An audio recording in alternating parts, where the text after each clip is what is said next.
Bismillahirrahmanirrahim. Assalamualaikum warahmatullahi wabarakatuh.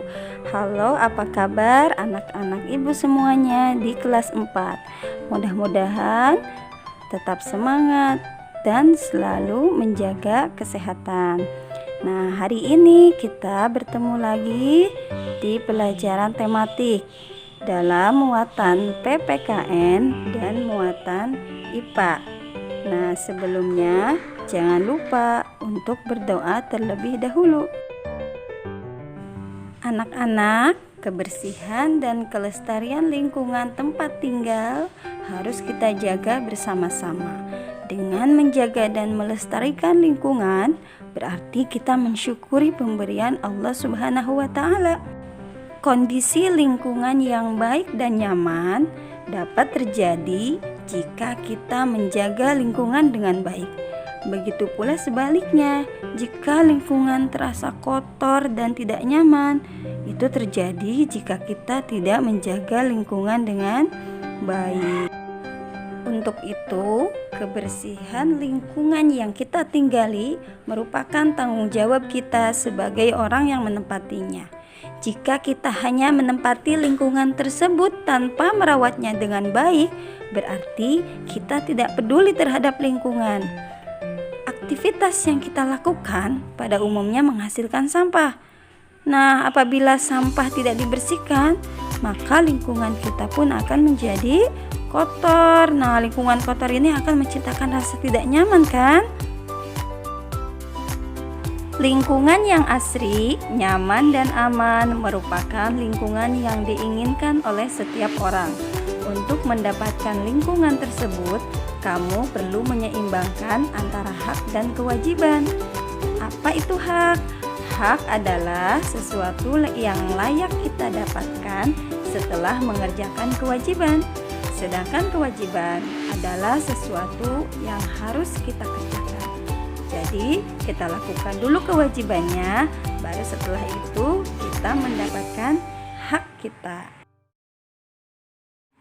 Berikut ini ada beberapa cara yang bisa kita lakukan untuk menjaga lingkungan.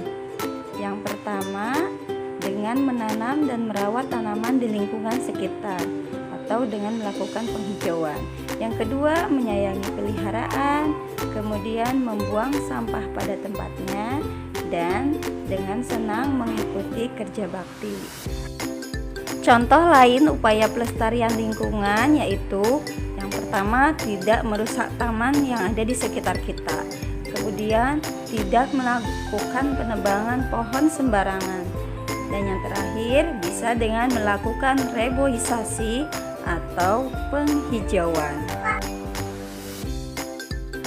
Nah, apabila ada yang membuang sampah di sungai, tidak mau membersihkan lingkungan, atau membuang sampah sembarangan, berarti orang tersebut tidak mencintai lingkungan sekitarnya. Jadi, kesimpulannya, jika kita tidak melaksanakan kewajiban terhadap lingkungan, maka dampaknya lingkungan akan menjadi rusak, kemudian dapat menimbulkan penyakit jika lingkungan tidak dibersihkan. Beberapa contoh dampak yang akan terjadi jika kita tidak melaksanakan kewajiban menjaga lingkungan. Misalnya hutan gundul. Nah, lingkungan menjadi gersang dan panas. Untuk mencegahnya bisa kita lakukan dengan penanaman pohon dan tidak merusak hutan secara terus-menerus. Kemudian ada lagi banjir. Nah, banjir ini lingkungan akan menjadi kotor dan merusak barang. Selain itu bisa menimbulkan penyakit diare dan penyakit lainnya. Banjir ini bisa kita cegah dengan cara selalu rajin membersihkan selokan dan saluran sungai serta tidak melakukan atau tidak membuang sampah sembarangan. Kemudian ada lagi tanah longsor. Tanah longsor ini bisa merusak rumah dan barang-barang. Kemudian untuk mencegahnya bagaimana?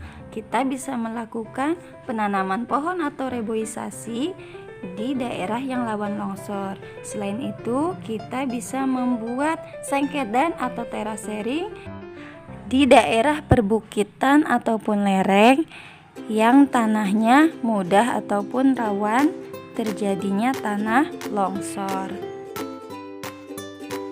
Setelah kita melaksanakan kewajiban, lalu apa sebenarnya hak kita? Nah, hak kita terhadap lingkungan diantaranya kita berhak menikmati udara yang bersih dan segar. Kemudian ada lagi, kita berhak mendapatkan air yang bersih dan sehat untuk kita gunakan sehari-hari. Kemudian kita juga berhak menikmati tumbuhan dan hewan sebagai bahan makanan. Yang terakhir, kita juga berhak menikmati cahaya matahari, di mana cahaya matahari ini bermanfaat untuk kesehatan tulang. Untuk tugas hari ini, kalian lengkapi tabel di halaman 104 buku paket 4C. Demikian video hari ini, semoga bermanfaat. Sampai bertemu di video selanjutnya.